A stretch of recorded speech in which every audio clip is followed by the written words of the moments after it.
Hello friends, हम लोग exercise 9.2 का 11 क्वेश्चंस देख चुके। आज हम लोग क्वेश्चन नंबर 12 के साथ शुरू करेंगे। ठीक है, तो चलो शुरू करते हैं। The ratio of the sums of M and N terms of N A P. देखो एन ए पी का बात कर रहा है ना, एन ए पी मतलब ये जो टर्म्स है ना एम और एन, वो एक ही ए पी का बात कर रहा है। इट मीन्स जो फर्स्ट टर्म होगा और कॉमन डिफरेंस होगा वो सेम रहेगा। ठीक है, बढ़िया। क्या दिया हुआ है? ये दिया हुआ है कि भाई ये लोग दोनों का जो टर्म्स का जो रेशियो, सम का जो रेशियो है वो m square is to n square है।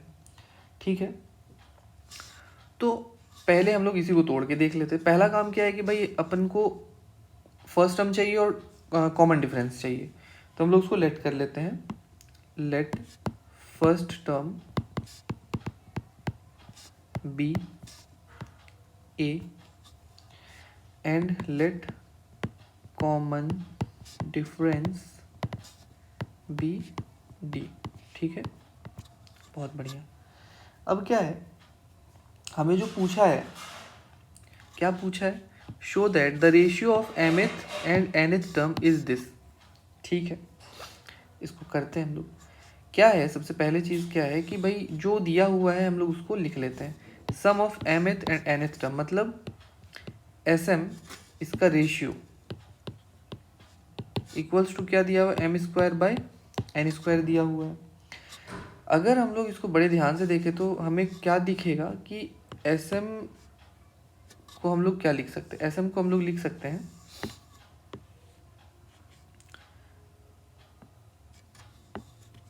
M by two into 2a plus M minus one d by n by two 2a plus N minus one d equals to m square by N square. ये m इसको ख़त्म करेगा, ये n इसको ख़त्म करेगा, ये 2 इसको ख़त्म करेगा। ठीक है, तो फाइनली अपने पास जो बचेगा, फाइनली अपने पास जो बचेगा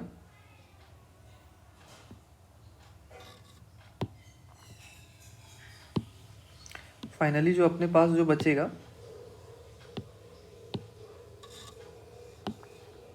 वो क्या बचेगा? 2a plus M minus one d upon 2a plus N minus one d equals to M by n, equals to M by N. अपने पास ये बचेगा। अब क्या है, हम लोग अगर देखो, अगर मैं बात करता हूँ एमएथ टर्म और एनएथ टर्म, ठीक है, ratio of mth term and nth term मतलब A M by A N की अगर अपन बात करेंगे तो A plus M minus one into D, और ये क्या हो जाएगा? A plus N minus one into D, यही रहेगा। तो मतलब क्या है कि मेरे को यहाँ पे इस जगह से 2 को हटाना होगा, तो हटा देते हैं 2 को। यहाँ से हम लोग क्या करते हैं ना, 2 को हम लोग हटा देते हैं, मतलब 2 से डिवाइड कर देते हैं दोनों तरफ। तो ये क्या हो जाएगा? A plus M minus one by two D, A plus N minus one by two D equals to M by N. अपने को ये मिलेगा। इसको हम लोग क्या करते हैं ना, इसको इक्वेशन 1 मान लेते हैं, इसको इक्वेशन 1 मान लेते हैं। अब क्या है, ध्यान से देखो, हमें इस फॉर्म में चाहिए। अब देखो यहाँ पे क्या है कि यहाँ पे m minus one by to है, यहाँ पे m माइनस वन है, तो यहाँ थोड़ा सब्सटीट्यूट का खेल लगेगा। यहाँ क्या लगेगा? सब्सटीट्यूट का खेल लगेगा। मतलब हम लोग क्या करेंगे, यहाँ पे हम लोगों को let m minus one by two, इसको हम लोग कैपिटल M से माइनस वन से सब्सटीट्यूट कर देते हैं, कैपिटल M माइनस वन से सब्सटीट्यूट कर देते हैं, सब्सटीट्यूट कर देते हैं। ठीक है, सब्सटीट्यूट कर देते हैं।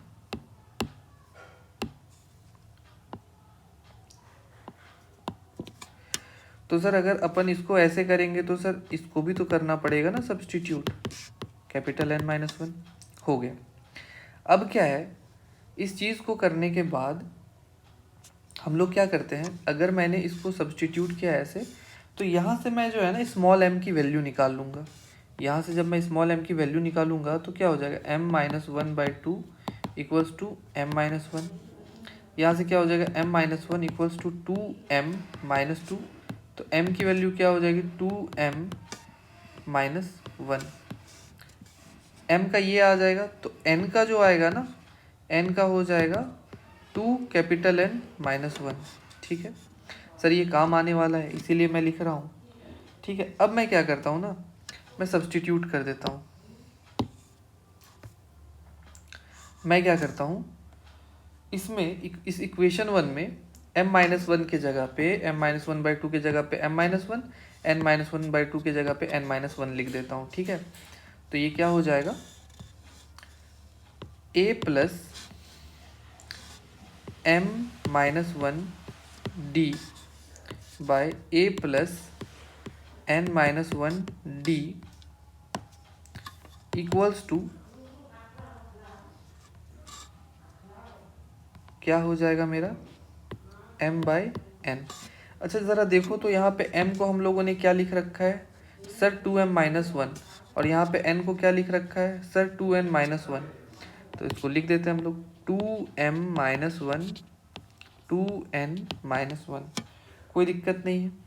अब देखो यहाँ से हम लोग कुछ चीज़ों को बदल लेते हैं। जैसे देखो क्या है, मैं क्या कर रहा हूँ, फिर से इसको सब्स्टिट्यूट कर रहा हूँ। कैपिटल M को हम लोग स्मॉल m में और कैपिटल N को हम लोग स्मॉल n में। देखो बात क्या है सर, बात ये है कि अगर जो हम लोग इस जगह पे रखेंगे तो यहाँ पे अगर m की यहाँ पे वैल्यू वन रखेंगे, मान के चलो यहाँ पे m की वैल्यू वन रखेंगे तो यहाँ पे भी m की वैल्यू हमें वन रखना होगा। अगर यहाँ पे n की वैल्यू वन रखेंगे तो यहाँ भी n की वैल्यू वन रखना होगा। तो मैं क्या कर रहा हूँ ना, m के जगह पे स्मॉल m रख दे रहा हूँ और कैपिटल N के जगह पे स्मॉल n रख दे रहा हूँ। तो मेरा क्या हो जाएगा, a plus small m minus one d by a plus small n minus one d equals to 2m minus one 2n minus one. तो जब इसको गौर करेंगे तो हमें क्या पता चलेगा कि सर ये क्या mth टर्म ही है क्या, am equals to a plus m minus one into d, an equals to a plus n minus one into D.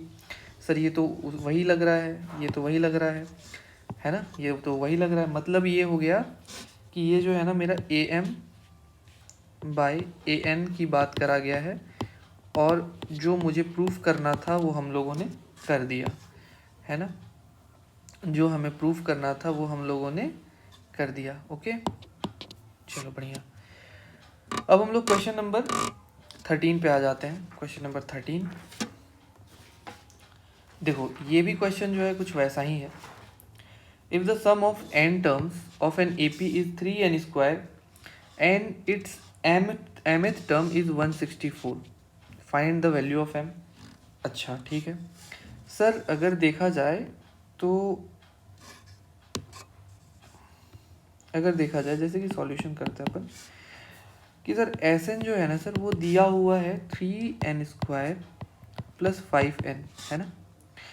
अब बात ये है कि क्वेश्चन में तो mth टर्म दिया हुआ है ना, कितना दिया हुआ है 164। mth टर्म मतलब सर am जो कितना दिया हुआ है 164 दिया हुआ है, और हमसे क्वेश्चन क्या पूछा कि सर m क्या होगा, m क्या होगा। अच्छा सबसे पहले एक चीज़ बताओ, Sn का मतलब क्या होता है। सर Sn का मतलब ये होता है कि अगर मैं Sn की बात करूँगा तो a1 plus a2 plus a3 plus dot dot dot dot plus am तक चला जाएगा। ठीक है, अच्छा सर एक चीज़ और गौर करना है, अगर मैं S1 की बात करता हूँ तो सर S1 मेरा ऑलवेज a1 के बराबर होगा। क्यों, क्योंकि अगर मैं सम ऑफ फर्स्ट टर्म की बात करूँगा वो सिर्फ इसी के साथ रहेगा है ना। तो ये कंडीशन आता है कि सर जब मैं S1 की बात करूँगा तो वो ऑलवेज फर्स्ट टर्म के बराबर होगा। ठीक है, तो एक चीज़ तो पता चल गया कि S1 a1 के बराबर है। अब क्या करते हैं हम लोग, Sn इक्वल्स टू ये दिया हुआ है, n की जगह पे हम लोग वैल्यू रखना शुरू करते हैं। तो मान के चलो S1 इक्वल्स टू अगर मैं निकालना चाहूँगा तो 3 into one square plus 5 into one कितना आ जाएगा 8 आ जाएगा। ठीक है, S2 अगर मैं निकालता हूँ तो 3 into two square plus 5 into two, तो कितना हो जाएगा 12 10 22, ठीक है। तो मेरा S1 कितना आ गया, इतना आ गया, और S2 कितना आ गया, इतना आ गया। अच्छा ज़रा ध्यान से देखो, अगर मैं S1 की बात करता हूँ तो सर ये तो A1 है, और अगर मैं S2 की बात करता हूँ तो सर ये मेरा A1 प्लस A2 है। इट मीन्स कि अगर मैं A2 निकालना चाहता हूँ तो मैं आसानी से निकाल सकता हूँ। क्यों? क्योंकि A1 की वैल्यू 8 दे रखा है, A2 की वैल्यू निकालना है, और ये दोनों जो है वो S2 के बराबर है, जो कितना दिया हुआ है मेरा 22 है ना। अभी हम लोग निकाले तो A2 का वैल्यू कितना हो जाएगा, 22 माइनस 8 दैट इज 14, ठीक है। A2 कितना आ जाएगा, 14 आ जाएगा। अब बड़े ध्यान से देखो सर, A1 हमारा 8 है, कॉमन डिफरेंस हमारा 6 है। पहला चीज़ तो देखो, ये चीज़ क्या पूछा था कि, अच्छा पूछा तो एम टर्म ही है, मेरे को लगा कॉमन डिफरेंस भी पूछा होगा क्या, तो कॉमन डिफरेंस नहीं पूछा। तो A1 आ गया अपने पास, D आ गया, बढ़िया। अब हमें पूछा है mth टर्म, ठीक है। mth टर्म दिया हुआ है, पूछा है m, तो mth टर्म जो है वो 164 दिया हुआ है, और mth टर्म का मतलब क्या होता है, am, मतलब sir a plus m minus 1 into d equals to sir 164 दिया हुआ है। अब क्या है सर, a दिया हुआ है हमारा 8, m वी डोंट नो, 6 हमें मालूम है 164, ठीक है। तो हम लोग क्या कर लेंगे, बहुत आसानी से यहाँ पे क्वेश्चन को सॉल्व करके निकाल लेंगे।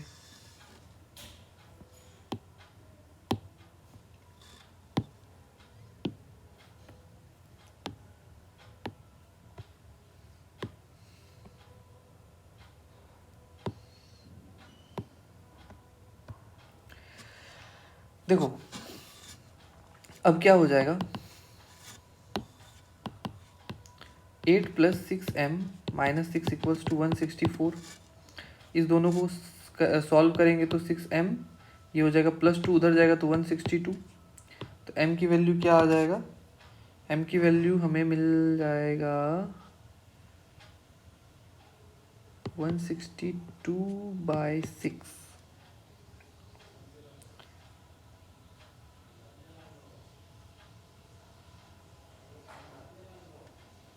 8 माइनस 6 2, अगर हम लोग प्लस 2 को उधर भेजेंगे तो 162 हुआ। तो 6 1 जा 6, नॉट 6 1 जा 6, 6 2 जा 12, और 6 7 जा 42। तो m का जो आंसर आएगा, m का जो आंसर आएगा वो 27 आएगा, ठीक है।